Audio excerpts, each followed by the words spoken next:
Good evening. Politicians say there must be more discussion with the local community over plans to house 300 asylum seekers at a former military base in Inverness.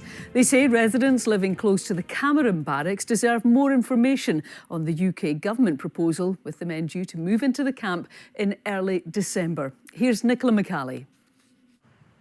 Military base Cameron Barracks dates back more than 140 years. In recent times, it's played host to Afghan families as a place of refuge after evacuation. Next month, around 300 male asylum seekers are due to be rehomed here. Highland Council says it had no prior warning and has raised concerns about what it calls community cohesion. Today, local MSP Edward Mountain says he'll be writing to the government for better clarity on how the plans will impact the area. The UK government could be honest to the people of the Highlands and say, there are going to be burdens, we're going to help you with that, we're going to invest more in NHS Highland, we're going to invest in dentistry and GPs, and at the end of this 12-month period, we will hand these barracks back to the people of Inverness and the Highland Council so we can end up with the housing we need. That's the kind of positives that I want to negotiate with the Highland Council. The barracks will need more than £1 million of work to refurbish buildings before the planned move. Inverness councillor Isabel Mackenzie says it's not been handled well.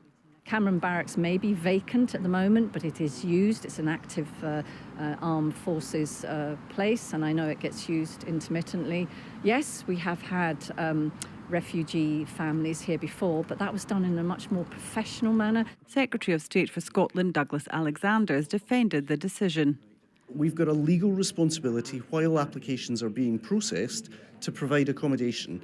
As a government, our judgment is the best place for that accommodation to be provided is in former military facilities rather than the almost 400 asylum hotels that we saw under our predecessors. Muslim leaders in Scotland say people are at the heart of the issue and the topic mustn't be politicised. What's happening just now with the political rhetoric around Muslims, the political rhetoric around migrants and people of backgrounds from outside of Scotland is incredibly dangerous and actually quite hurtful as well, because we're part and parcel of the story of this country, and we need to become better at actually telling those stories, and we need to not fall into the trap of division. The Home Office says it's working closely with local authorities. A special meeting of Highland Council will be held next week to discuss the issue. Nicola McCally, STV News.